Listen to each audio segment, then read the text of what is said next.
Hi, everyone, and welcome to this session. We are excited to have you join us. Please feel free to use the chat to connect with fellow attendees and share your thoughts during this session. If you have any questions, please feel free to post them in the Q&A tab, and we'll address them at the end of this session. Now, it is my absolute pleasure to introduce you to Duarte Carmo, who is a technologist born and raised in sunny Portugal, now based in Copenhagen. Duarte work lies in the eye. So please help me give a warm virtual welcome to Duarte. Take it away. Awesome. Thanks so much for the presentation introduction, Patricia. Thanks everyone for having me. I'm really excited to present this. So my presentation is called Panel, the dashboard that grew a little bit too much.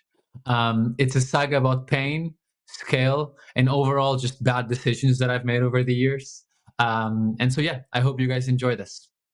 So thanks, Patricia. She already introduced me, but I wanted to kind of take another quick round just to tell you guys a little bit about myself. So my name is Duarte. I'm originally from Lisbon, Portugal. I'm a machine learning / software / data / cloud engineer, or whatever we call it these days. I think the role keeps evolving every year. I'm based in Copenhagen, Denmark. So I don't think you can see outside, but it's actually pretty dark already. It's been like this since 3 p.m. I'm an independent contractor, so in general, I just like really difficult problems, like hard problems. That's what I really care about. Things that haven't been solved before are really hard to tackle. That's normally my jam. And my focus is around data, large language models, cloud, a little bit of geospatial data as well, some web stuff as well. And so, yeah. So this is a little bit about me. Today, we're going to talk a little bit about a web app. But we're going to talk about a web app that went a little bit too far.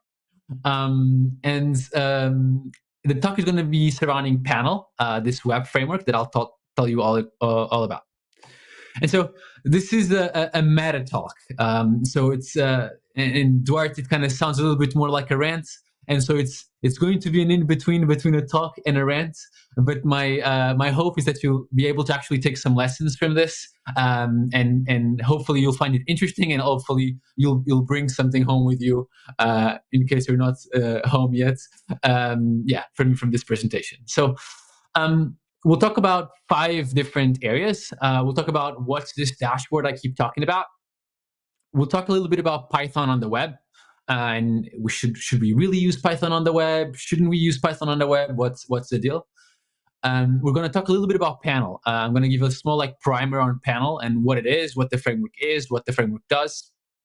And then we're going to get to the juice and the core of the talk, which is all about bad decisions and lessons learned from me. And then in the end, I'm going to wrap things up with some final thoughts and just a conclusion, what we want to talk about. All right, cool. So what's this dashboard I keep yapping about?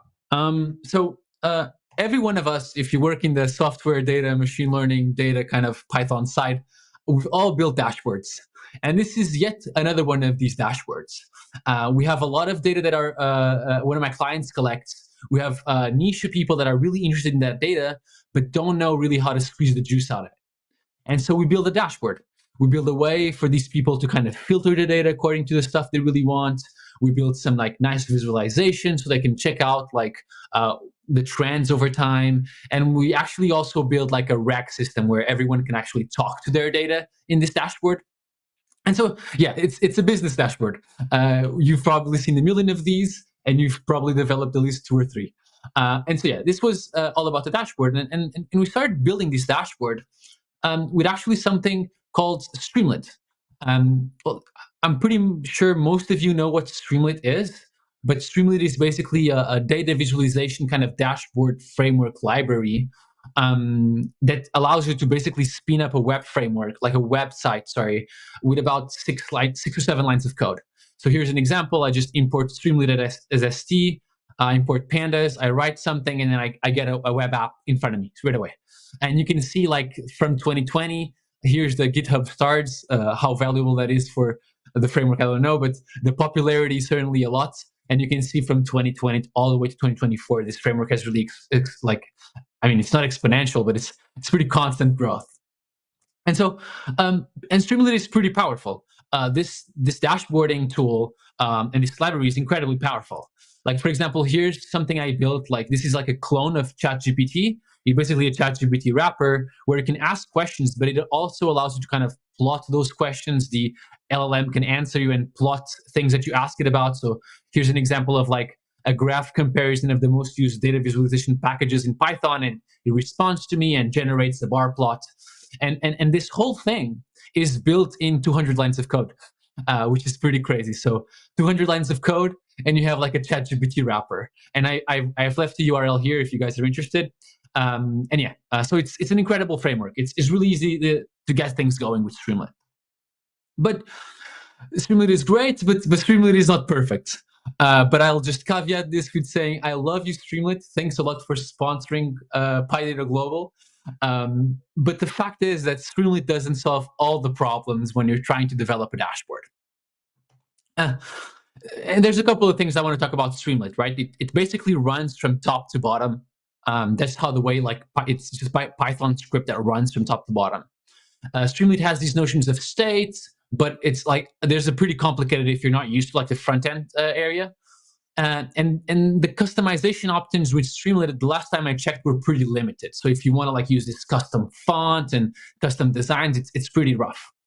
And then the whole story about users and authentication is not completely there.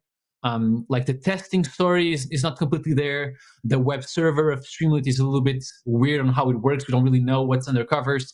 The deployment, the scale aspect of it all is a little bit cryptic. And so the point is Streamlit is incredible, but Streamlit doesn't solve all problems that we actually had on our dashboard. And originally, when we started with Streamlit, we were really, really excited. But then something happened, which is that our dashboard grew. Our dashboard grew badly. A lot of people started using our dashboard. The initial niche of people like interested in our dashboard started growing a lot, and then we had thousands of people accessing our dashboard daily, and which was a problem because we really didn't fit the bill of things we needed to do, and so it started growing, and we needed to start making some decisions.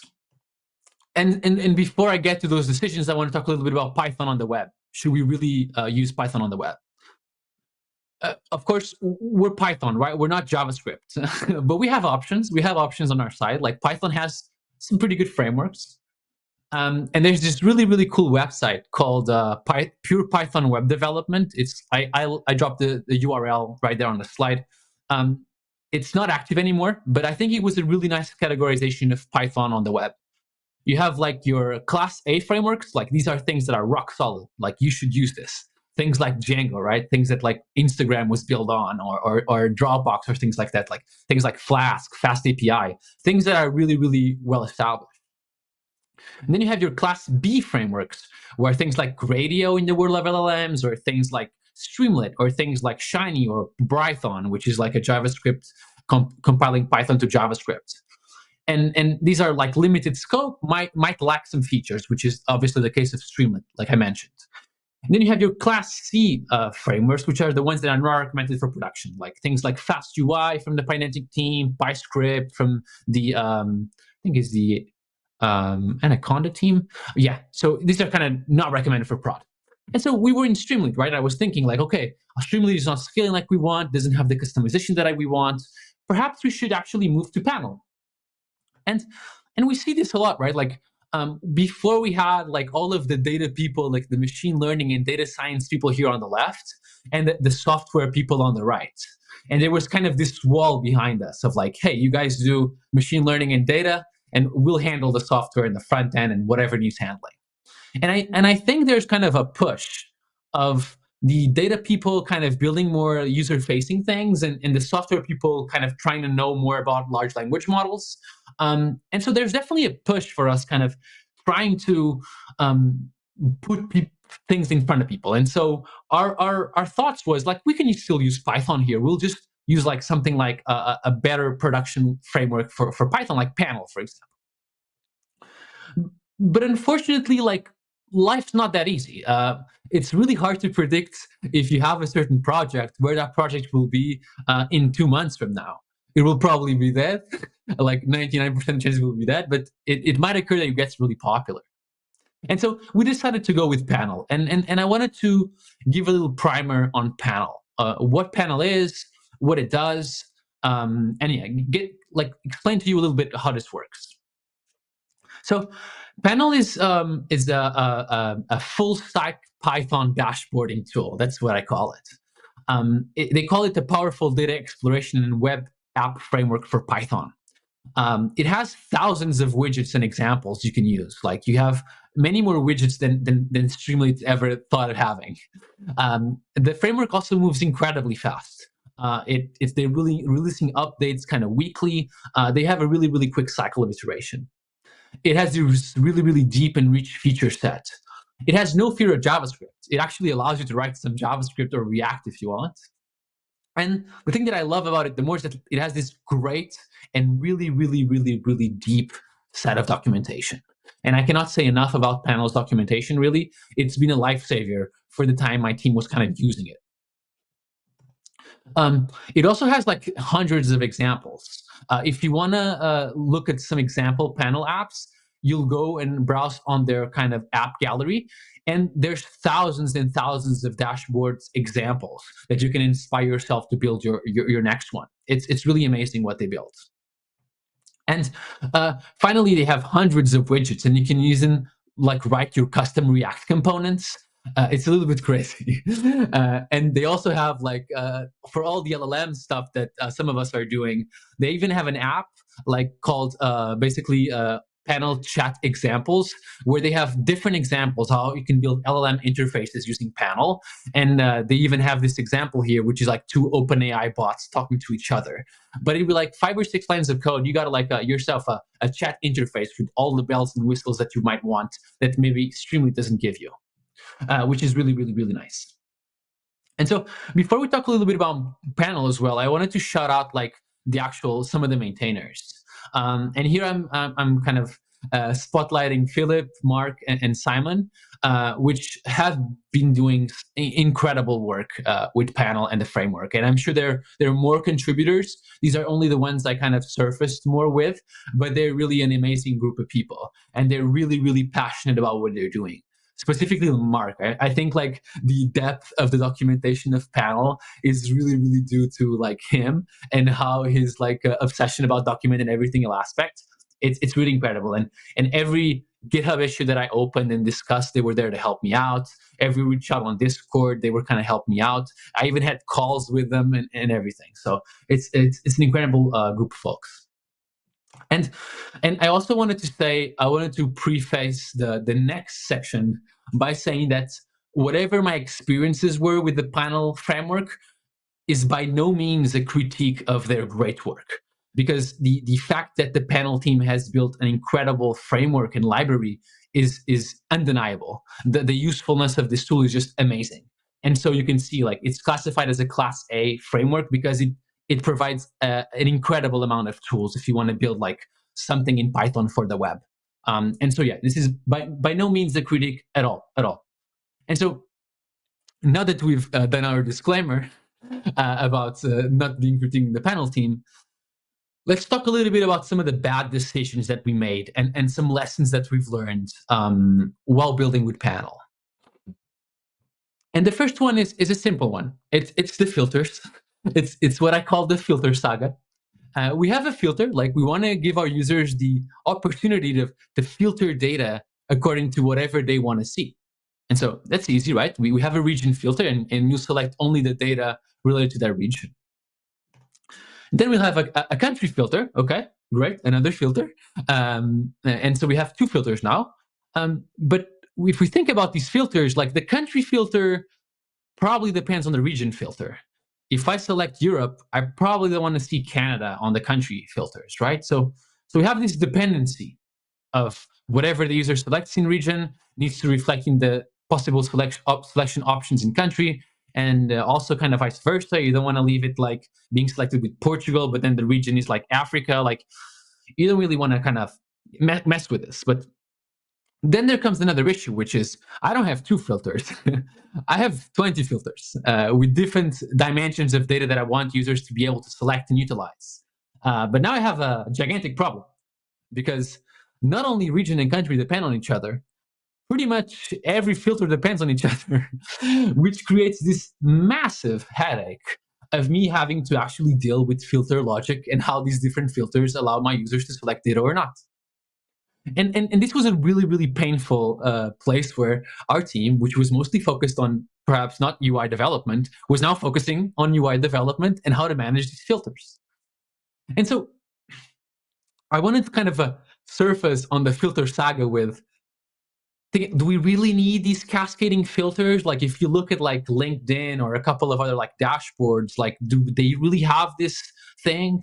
And like for this type of stuff, don't people use like things like Elasticsearch for this? Or is JavaScript, like normally JavaScript is kind of required so you can like update some logic on the UI? And most of all, like should we really be spending time here on how our filters depend on each other? Aren't we actually developing other features that our users care about? But now we're just stuck in this.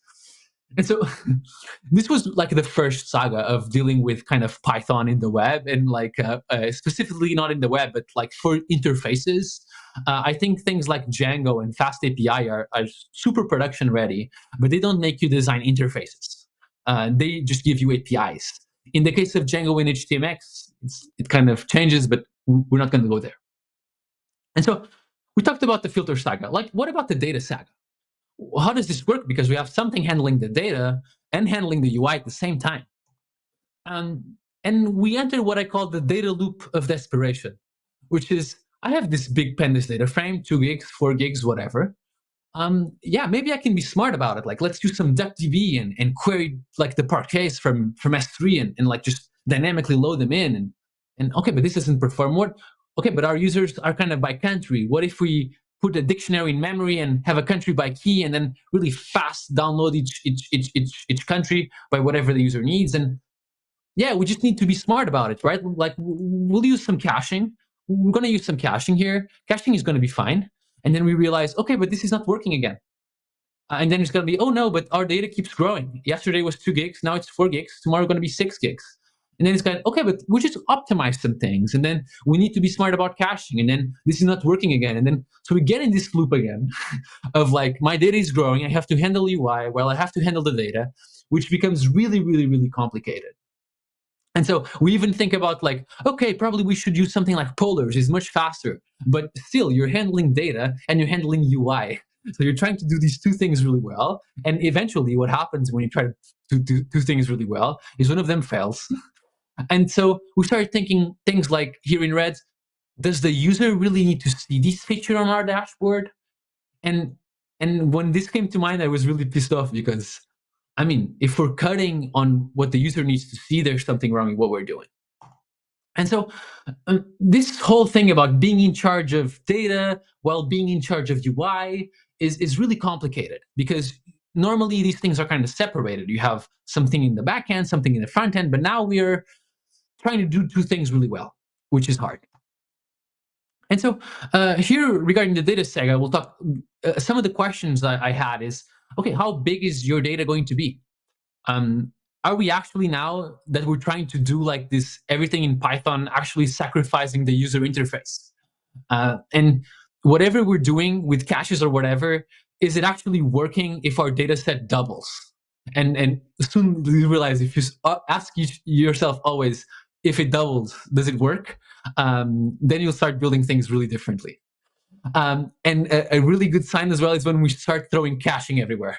LRU cache, session cache, whatever cache is. When you're starting throwing caching everywhere, is a good sign that things are not going well. And so the point is that it's all about the caveats. Every framework selection is all about the caveats because a lot of frameworks will kind of avoid you doing things in the bad way. And some frameworks will force you down a certain path.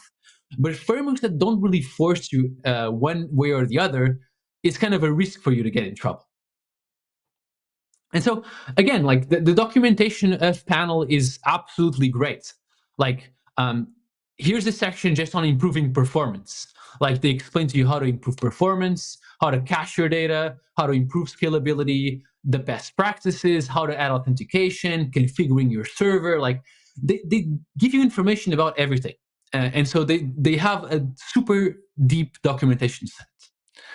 But things can still go wrong. And I want to talk to you a little bit about the gas station story, which was something that happened to me and my girlfriend. We were traveling around Portugal. We were going from Lisbon to Coimbra, which is kind of a student city, and we're charging our like an electric car kind of in the supermarket. And I'm like there, and I get a ping by a colleague saying, "Hey, Duarte, like all our users are seeing the same thing."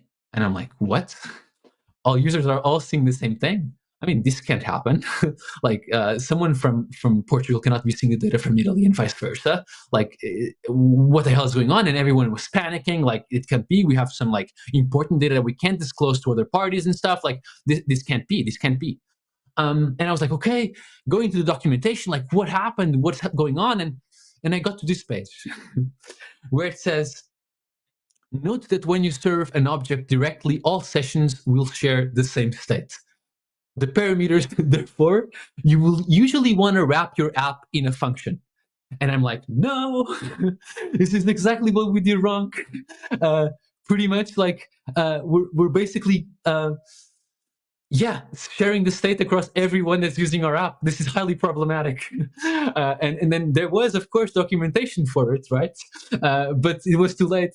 And then we discovered the issue, fixed the issue. Everyone thought they had fixed the issue, but this was the issue, and we fixed it. And we kept kind of going toward our trip, which was it was a tough one. It was a long EV charging situation. Now, what happened after is that we also have our dashboard, right? We have some filters on the top, but then we're trying to like be smart about how we show our graphs. Like here's some tabs, like here's my plot 1 on tab 1, here's my plot 2 on tab 2, plot 3 on tab 3. And when we started adding these tabs with all fancy visualizations that you guys can't imagine, things got really slow. Things got incredibly slow. I was like, okay, what's going on? Why is everything so slow? And whenever we moved these tabs and actually decided on another way to show our data, things performed much better, because pretty much every time we're showing tabs, panel was rendering all the graphs. And so another caveat for you guys to be aware. And I mean, bear in mind, right? Like, I mean, things got slow, but we were running on these big things. Actually, sorry, I have a double slide. Sorry about that. So the caveat Saga. Can you catch her easily? How fast are you at rendering things? How easy it is for you to like add a feature? And things got slow, right? I talked that things are really, really slow. And bear in mind, we were sitting on something called the Kubernetes. We have pretty much all power in the universe available to us. We are sitting on the Kubernetes. But it was not really like that. Because panel sits on top of a framework called Bokeh. If some of you guys know, it actually runs on the Bokeh server. So it has your app code. It generates a bunch of these different documents. Then when it goes to the browser, it wraps it in kind of this Bokeh.js whole thing. And they have a good a good story, also panel for production, right? They have multiple ways of serving your application. Like you can serve it with your script, like I showed before, or you can serve it via CLI. Like you can define the addresses, the show, no show prefixes, like the unused session lifetimes, how fast you should check for unused sessions. They have hot reload when you're developing. You can define X headers, like authentication. There's thousands of options for configuring your server, which is great. But sometimes options, getting so many options for someone is not that great, because it ends up being really, really hard to know what to tweak and what to choose in order for you to scale. And so things like the fact that panel depends on a WebSocket connection can really screw up about how you're doing Kubernetes and sticky sessions and all that jazz. And so we ended up always getting to this thing of like improve performance, design a new feature, but then something breaks, and I improve performance and I design a new feature, but then something breaks, and vice versa. We were getting into this loop all the time. And then you guys will always tell me, yeah, Duarte, but like you can just test. I know, guys, I know I can test, but it's really hard to test when you're not a backend, right? You're not an API, and you can't like test your API, and you're not a front end, like you're not just like testing the interface. You're this kind of meatball in the middle of different things. And so you need to test out all of these things at the same time, and you're now spending time on things that you shouldn't spend time, and the whole thing becomes really complicated. And so enough ranting. Okay, I'll stop it now. What's the point? The point is that you can outgrow not panel, but the point is that you can outgrow Python. And I actually I'll take this with a caveat, because there's things in Python like a good Django API, like a Django API or a fast API, that will like will get that separation of backend and frontend and will allow you to focus on the things that matter. And think about it, like testing a panel or a Streamlit versus testing an API, it's much easier to test an API. Deploying bokeh or deploying UV corn, it's probably easy for UV corn. A dashboard and an API, probably easy with an API. And I mean, how many things are you focusing on that you don't want to focus? Like the front end, to some extent, belongs to the front end, belongs to also people that want to focus on the front end or are like skilled at front end to deal with front end. And so I mean, enough ranting. I'm getting excited. So let's keep it short. Three main lessons. Panel is great. You should definitely use it. It has an incredible community. It has thousands of options. It's great for prototyping. It has next level documentation. Everyone should use it, at least to test out their ideas. I think it's an incredible framework. But it's really hard to predict the future. Like, should we have an API going forward? What framework should we use? Where are we actually focusing on time? Are we focusing on filters in the UI? Should we be focusing on kind of our next models and the performance of our models and how it performs? Does it handle 2 times the data, whatever we're doing now? Probably, if the question is no, you're probably doing the wrong thing. And then front end is not Python yet. Like Python is incredible. We have things like WASM and PyScript. But eventually there comes a point where some of these web technologies and everything that runs on the browser is JavaScript. You are not front end. And so even though we have things like HTMX coming and things like that, these are very different stories than actually trying to do interface with Python. And so yeah, that was my talk slash rant. I hope some of you guys enjoyed it. And thank you very much, PyData, for having me. And then, yeah, that was it.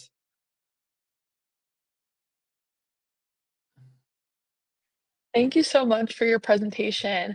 We do have quite a bit of questions in the Q&A tab, and we have Oh, about 3 no. minutes left. Did you want to take some of these questions? Yeah, sure. Am I surprised that Okay, Plotly I Dash can. is not in the... Oh, sorry. No, you go ahead. Sorry, go ahead. Oh no, I was gonna say I was gonna put it on the screen for you. Okay, awesome. So am I surprised that Plotly Dash is not in the class A list? Any specific reason? No, good question, Rohit. I think this list, like I said, is not being actively maintained anymore. So probably Plotly could be on that list. I heard it's a good framework to handle some of these things. But I would also give some caution, because you are doing interface and the data, the things that you are doing in the same work, in the same interface. So if your double data doesn't work, that's like a red light or yellow light. How to promote the dashboard technologies versus panel to a team of stakeholders who are hardcore on Power BI. Oh my God, the Power BI story. I mean, yeah, I think I don't try to promote it. Like, I don't like promoting technology, because if we're promoting technology, it means we're promoting a tool, and we should be promoting like a solution to a problem, right? So if you know that Power BI doesn't do some things that panel does, that should be your argument. Your argument should never be, we should go with panel. Your argument should be, hey, I've noticed Power BI doesn't support this, and we're going to really need it. And I know this other thing that probably supports it, so we could use it. But never put it in kind of Power BI versus another framework. Those discussions never really take anywhere. What would be the issues for getting PyScript a dashboard in production? I mean, PyScript for all is a really early framework. Like PyScript came out a couple of years ago or 3 years ago or something like that. It's a way of compiling your Python to run via JavaScript. Why not just run JavaScript? That's my question. Like, of course, we're a PyData conference, but I would argue that if you try to build something complex with PyScript, it's going to be hard. You can do it, I'm sure. It's not a skill issue, but if you want to have like develop an Instagram, you should probably go with something like Django that has been like more than 30 years or 20 years in the market. You know what I mean? All right. For the sake of time, I think we're going to go ahead and wrap up this session here. If you want to continue the conversation, feel free to join the Discord and the lounge. Both features are available to you in the reception area. And we also will have this recording available immediately once we end the session. But thank you so much again for presenting, and thank you all for attending. And we hope to see you at some more sessions today. Thanks a lot, guys. Enjoy your day.